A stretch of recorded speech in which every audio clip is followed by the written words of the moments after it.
So far, Lenta has the highest EBITDA margin in Russian retail, 8.8%. I believe we have a very good platform for growth in a specific segment of the market, following customers' preferences.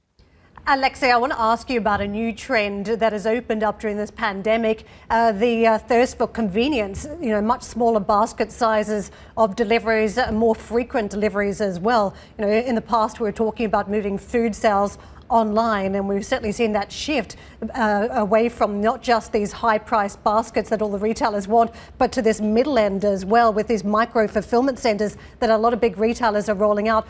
What's your strategy around that, and do you think that's a profitable area of the market to go after? So far, it's not so profitable area, but first, probably you know that we have a company in a group which is called Utkanos, which is one of the leaders of Russian grocery online retail. The largest in Moscow, one of the second largest in Russia now.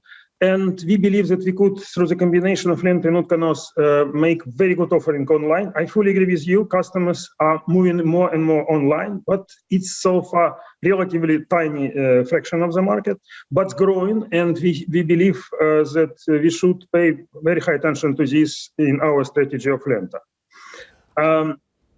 Sorry. No, Alexey, I was just going to ask you a more general question, actually, because we're running short of time. How do you think things are going in Russia at the moment regarding the rollout of the vaccine and what it means for your various businesses, of course, because we know, and our viewers will know you mostly, because we've talked about steel over the years and talking about Severstal as well. How do you think things are going as we emerge? Because we're seeing very different pictures in Europe from what we're seeing in the United States. I just wonder what your take on it was, sir. Russia is doing relatively good. Compared to many other countries, Russia got 3.1 decline of GDP percent GDP decline compared to the 3.5 in the global economy, and much better than many developed economies.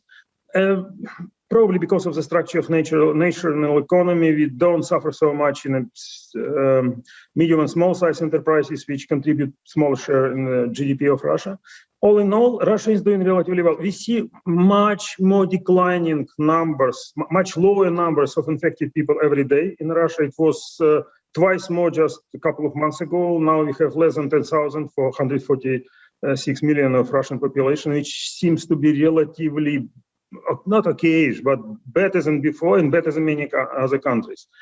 Our businesses have different circumstances. Tourism, for example, is in a very, very bad situation, but still is doing relatively good. Retail market is doing well. In the previous question, it was mentioned that Russians are moving to smaller basket, which is not exactly the case. We see a bigger basket in Lenta and less frequent visits, but bigger basket, bigger bill, bigger check, which our customer pay. Other businesses also doing relatively good. Gold is doing very, very well because of the gold price nowadays. Machine building is based on the long-term contracts and also doing quite well. All in all, I would say that our businesses in our group has portfolio of diversified businesses, which turned out to be rather positive in the current circumstances. And we hope to benefit from the recovery of national economy, which we definitely anticipate.